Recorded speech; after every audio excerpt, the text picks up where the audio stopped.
Chers petits observateurs, c'est mercredi et il y a quelques semaines, quand nous avons reçu Francis avec e-Golf, ça vous a fait beaucoup réagir dès qu'on parle d'électrique. Et à tel point qu'un petit observateur qui lui a une Tesla, il s'agit de Patrick, il nous a dit « Moi je vais venir vous parler de mon expérience, je l'ai depuis 3 ans ». Il est venu jusqu'à nous, on est content et on se rend compte sur POA que dès qu'on parle d'électrique, c'est électrisant. Il y a les pour, il y a les contre. Mais aujourd'hui, c'est Patrick qui va nous parler de l'électrique. Bonjour Patrick. Bonjour Monsieur le Président. C'est trop d'honneur. Vous allez bien? Oui. Être venu en silence, enfin une voiture qui a le droit de venir dans Paris. Oui. Sans problème. Politiquement correct. Exactement. Petite question traditionnelle, avant qu'on parle de cette voiture. Quel est le petit détail qui vous enchante chaque jour quand vous la prenez? Oui, le petit détail de la tradition, c'est en fait juste la forme de l'arrière. Pas vraiment l'arrière du véhicule parce que c'est un petit peu lourdeau, je trouve, mais juste cette forme d'aile là, je trouve très jolie. Qui rappelle un peu les Audi pour faire plaisir à qui vous savez et qui me plaît beaucoup. Voilà. Alors, Patrick m'a dit un truc génial au téléphone et j'insiste là-dessus. Il m'a dit moi, je n'étais pas du tout passionné de voiture. J'avais des voitures de fonction par mon boulot, hein, mais il me dit que c'était pas mon truc. Et mieux que ça, il m'a dit moi qui prenais pas de plaisir spécialement à conduire, il me dit je suis devenu bagnolard avec cette voiture. Oui, je suis motard, j'adore la moto, les voitures, bon. Ouais. Et en fait, c'est un vrai plaisir. C'est pas une voiture, c'est un vaisseau spatial, c'est silencieux, c'est puissant, enfin c'est moderne. Technologiquement vraiment très intéressant. Quand on s'approche, c'est vous qui devez vous approcher, c'est ça? La poignée, il faut mettre la main devant. Ah, il faut pousser, voilà. Ça le fait toujours. Hein. Moi, il y a un truc qui me bluffe, c'est cette pièce-là. Là. La façon dont le rétroviseur est porté, de façon un peu aérienne. À chaque fois, ça le fait emballer. Et il faudrait que Cédric soit là, parce que... Ce qu'il y a de fou, c'est que... C'est vrai que ça ne vieillit pas à l'intérieur. Il y a un côté... Oui, alors après, il y a pas mal de critiques sur la finition. Il paraît que la finition est moindre que les marques de luxe, Mercedes, etc. Mais bon, alors peut-être qu'elle est en effet moins élevée, mais je trouve que ça bouge pas trop. Mais vous trouvez, voilà, il y a des défauts, enfin vous m'avez dit ça manque de rangement, je crois. Voilà, alors il n'y a pas de rangement dans les portes. Et ça, c'est pas bien. Bah, ça change, c'est un peu bizarre. Mais à part ça, bon voilà, et c'est un véhicule qui est trop gros pour la ville. Parce que là, c'est difficile de... Mesure combien? Presque 5 mètres de long. Ah ouais. Et donc là, c'est vraiment... Ouais, parce que je pose toujours cette question, mais vous faites pas spécialement de route avec, en fait, vous utilisez vraiment tous les jours pour vos déplacements pro? Alors c'est pour mes déplacements pro, il m'arrive de me déplacer loin, mais c'est 2-3 fois par an, et j'utilise aussi ma voiture. Maintenant on peut très facilement aller faire un Paris-Genève, ça pose aucun souci. En utilisant les superchargeurs sur la route? En utilisant les superchargeurs Tesla. Et il y en a tous les 200 km. L'idée c'est d'arriver avec le minimum de batterie, pour pouvoir recharger très vite sa batterie. Ça prend 30 minutes, 35 minutes. Vous êtes prévenu quand vous pouvez repartir et vous avez à peine le temps de prendre un café en fait. Donc non, ça pose. Après c'est aussi une autre philosophie, l'idée c'est pas de rouler 1000 km sans s'arrêter. On va en parler, on va faire notre petit tour. Ah bah voilà. Ça y est, on a démarré là à chaque fois. Non, impossible de démarrer, clé non détectée. Ah ouais? Et pourquoi? Parce qu'il est dans votre... Non, c'est la première fois que ça m'arrive. Tout à l'heure, on avait un moteur qui démarrait pas, mais voilà.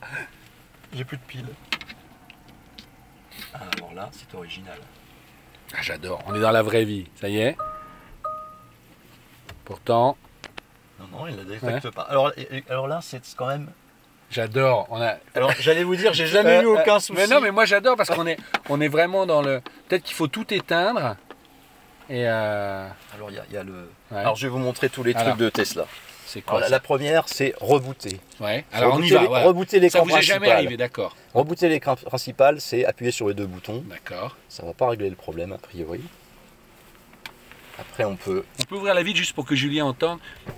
Il détecte pas la clé, on est dans le live. Vous savez quoi? Je crois que j'ai plus de piles dans ma clé. Ce qui est quand même assez original. À chaque fois que j'allais vous parler de batterie, je trouve ça génial. On est tous la vraie vie sur POA. Bon alors je peux démarrer avec l'appli Tesla. Non, c'est vrai? Bah oui, j'espère, parce que sinon... Mais là elle démarre vraiment pas, même si on coupe tout? On va voir ça. Je me demande, alors je vais peut-être vous dire une bêtise, mais je me demande s'il n'y a pas des... Et peut-être ça serait pas mal de tout fermer, de sortir de la voiture et de rentrer, je sais pas. C'est le principe de l'informaticien. Bah ouais. Qui ferme tout. Bah oui, il faut... portières sans montant. Vous voyez la vraie vie sur POA. Alors, est-ce que ça ferme encore les portières? Ah ouais. C'est ça qui est étonnant. Hein. Alors, Ouais, je vous laisse monter, ouais. Ça y est, ça marche là? Bah ouais, c'est la vraie vie. C'est bête et méchant. Ouais. Effectivement, les voitures sont des ordis et celle-là plus encore. Ouais, vous avez quand même, même si vous n'étiez pas bagnolard, vous êtes d'abord allé voir la Tesla avant d'aller voir la Zoé, quoi. Alors j'avais essayé la Zoé auparavant. Ah, quand même. Ah ouais. oui, j'avais essayé la Zoé 4 ou 5 ans auparavant, mais j'avais été très déçu du financement, puisqu'en fait Renault louait ses batteries. D'ailleurs, Ouais. je crois qu'il les loue encore. Ouais. Non, maintenant on peut les acheter, je crois. Peut-être. Et le coût de location m'avait un peu... j'étais resté un peu, on va dire, sceptique sur le fait que bah voilà, il fallait dépenser, je crois, à l'époque 90 € par mois pour louer les batteries. D'accord. Une fois que vous avez acheté cette voiture, on m'a dit j'ai eu des surfroides. Parlons de la charge, de la recharge. Comment vous vous êtes équipé et comment vous la chargez? Alors j'ai eu du surfroid, pas sur la charge, le rechargement en fait, mais plus sur la partie financière. Je me suis dit, est-ce que c'est vraiment raisonnable? Et par contre, sur la charge, je n'ai jamais... Alors il paraît qu'il y a le stress de tomber en panne, mais moi je n'ai jamais eu de stress sur ce sujet-là. Au début, je l'ai chargé sur une prise domestique pendant la nuit. C'est très très long. C'est très long, ça charge 13 km par heure, mais je fais au moins 10 heures de pause entre deux journées de travail, donc ça fait 130 km par jour. Parce que vous utilisez tous les jours. Hein. Parce que j'utilise tous les jours.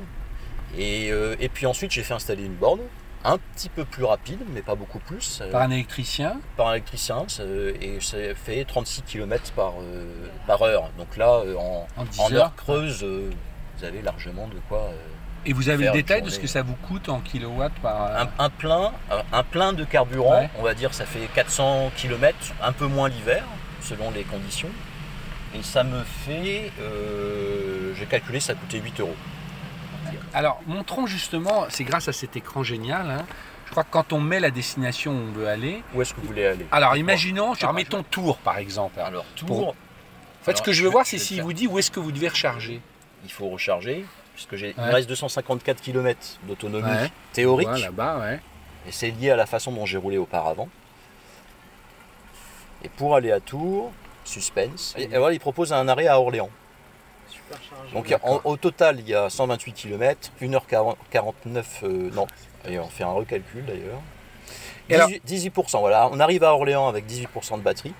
Et la recharge estimée, ça prendra 20 minutes.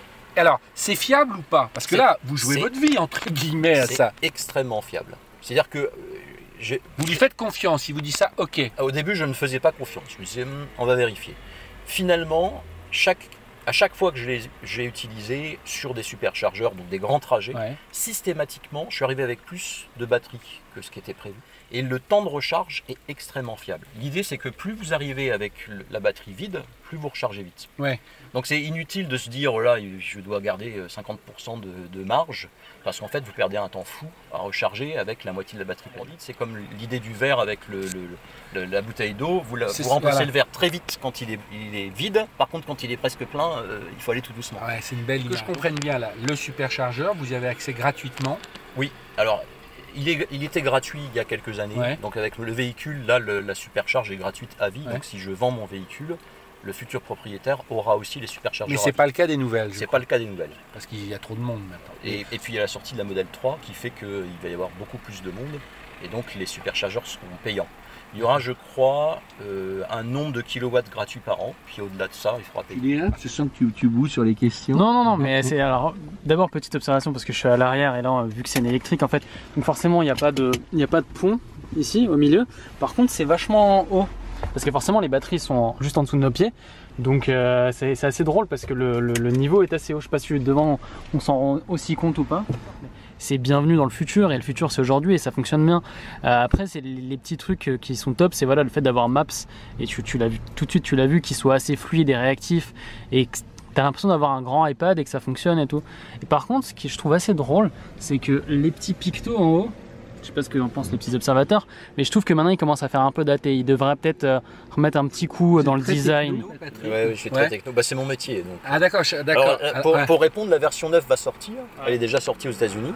Et en fait, ils refont tout le design. Attendez, vous avez trop vite version 9, ça veut dire que la mise à jour se fait de nuit en général. Hein, il y a une carte SIM. Enfin, ça se fait. Vous n'avez rien à faire. En fait, vous êtes prévenu quand la version est prête à être installée. Donc, elle est téléchargée soit avec le réseau 4G, soit par Wi-Fi. Si vous avez le Wi-Fi dans votre garage, ça va plus vite. Et une fois que la mise à jour est disponible, donc elle est chargée en amont, elle est téléchargée en amont dans la voiture, il vous propose de l'installer. Et vous pouvez programmer l'installation. Vous pouvez dire, je voudrais l'installer cette nuit vers 2 h du matin. Parce que quand vous installez la mise à jour, vous ne conduisez pas. Ouais, c'est ça. Et donc ça prend 1 heure, 1h40. Comme un ordi, quoi. Comme quand on refait sa mise à jour. Une nouvelle version. Là, on le voit sur l'écran. Rappel qui a changé aussi d'ailleurs, je crois sur la version 8, qui fait que vous êtes en 2 dimensions quand vous devez changer de direction, et en 3 dimensions quand vous suivez votre route. Il n'y a pas de changement à faire, ce qui est assez pratique aussi. Voilà, c'est ça que je voulais voir, c'est ça qui m'avait beaucoup frappé. Expliquez cette courbe-là. En fait, c'est la charge de la batterie estimée sur l'ensemble de votre trajet. Pour aller à Tours, justement. Pour aller à Tours. D'accord. Enfin, pour aller à Orléans. Orléans, Orléans, premier arrêt avec 18% de batterie. Sachant qu'il prend en compte le dénivelé de la route, et il prend en compte tout ce qui peut influer sur la charge de la batterie, typiquement ce que vous avez fait sur les derniers kilomètres. Si j'ai conduit comme un bourrin, il va vous dire soit vous y allez mollo, soit vous chargerez avant parce que vous n'arriverez pas jusqu'à Orléans. Vous avez une deuxième courbe quand vous prenez la route, celle-ci la courbe réelle. Qui est la courbe réelle, et donc vous savez si vous êtes grosso modo dans ce qui avait été estimé, ou alors comme vous conduisez comme un bourrin, vous consommez énormément plus, ou alors finalement vous arriverez avec 25% parce que...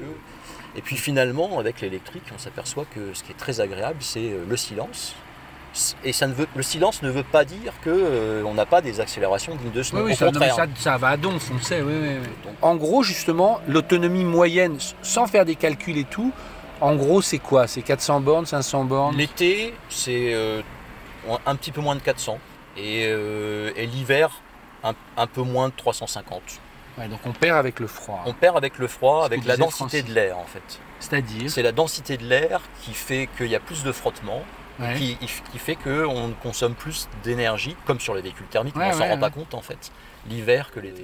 Alors la batterie c'est 85 kW, mais sur ces 85, il n'y en a que 77 d'utilisables je crois réellement, donc il y a toujours une réserve entre guillemets. Mais voilà, après on s'en préoccupe que très peu. Alors l'énorme V8 de la Maserati. On ne voit même pas le moteur. Maserati. Voilà, c'est ça, je me souviens. Ouais. Et derrière, il y avait une option, vous pouvez même avoir 2 places supplémentaires, je crois. Oui, dans le coffre, mais c'est plus pour les enfants parce qu'en fait, c'est une option. 5-7 ans, c'est une option. On va aller regarder. Et là, j'ai une question bête, on est en 4 roues motrices, on est en propulsion, 4 roues motrices permanentes. Alors j'avais fait ce choix aussi parce qu'en fait, elle a plus d'autonomie. Bizarrement, la 4 roues motrices a plus d'autonomie que la 2 roues motrices. Parce que les 2 moteurs sur chaque essieu répartissent la charge. Donc si vous roulez tranquillement, le moteur arrière se coupe. Oui, elle était déjà. Je savais pas.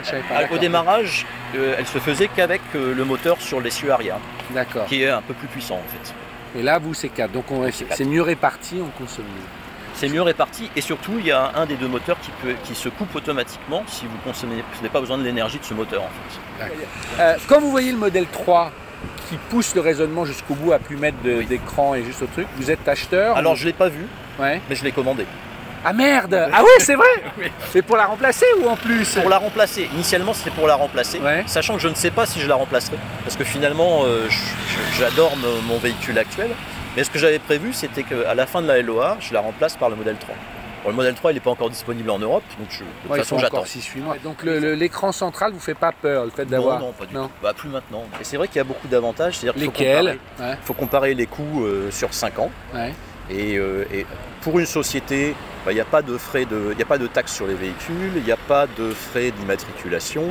Les révisions sont limitées au minimum, c'est-à-dire changement de pneus, et balais d'essuie-glace, on va dire. Il y a un amortissement sur les batteries et sur le véhicule. Donc en fait, quand on met tout bout à bout, avec le prix de revente derrière, qui est assez intéressant, finalement on s'aperçoit que, voilà, en calculant sur 5 ans, je me suis aperçu que c'était le même coût qu'une Audi A5. Je suis frappé de la violence des commentaires sur l'électrique maintenant, sur les vidéos quand on en fait, parce qu'il y a la petite musique de dire c'est tout aussi polluant, mais enfin c'est plus polluant. Encore une fois, il n'y a pas de solution idéale. Et il y a un mix à trouver quoi, entre essence et... Mais c'est intéressant de voir que ça vous concerne aussi. Ce qui est vrai, c'est que c'est un véhicule qui est encore très lourd. Ouais. Et je pense que le futur, c'est plus sur des véhicules très légers, avec des petites batteries. Alors il y a un Suisse qui, je ne sais pas si vous connaissez la Microlino. Si, bien sûr. Extra. Oui, mais c'est un quadricycle. Hein. Alors c'est un quadricycle, c'est vrai. Mais pour la ville, c'est l'Isetta en fait. Voilà, c'est une Isetta électrique on en rêve tous. Qui se charge en 1 heure et qui permet de faire presque 200 km. Donc là, pour la ville, c'est un vrai bonheur. Non, mais c'est passionnant. Tu fais le petit message de fin. Ok. Bon, alors je te laisse comme ça. Bon, je fais le message de fin.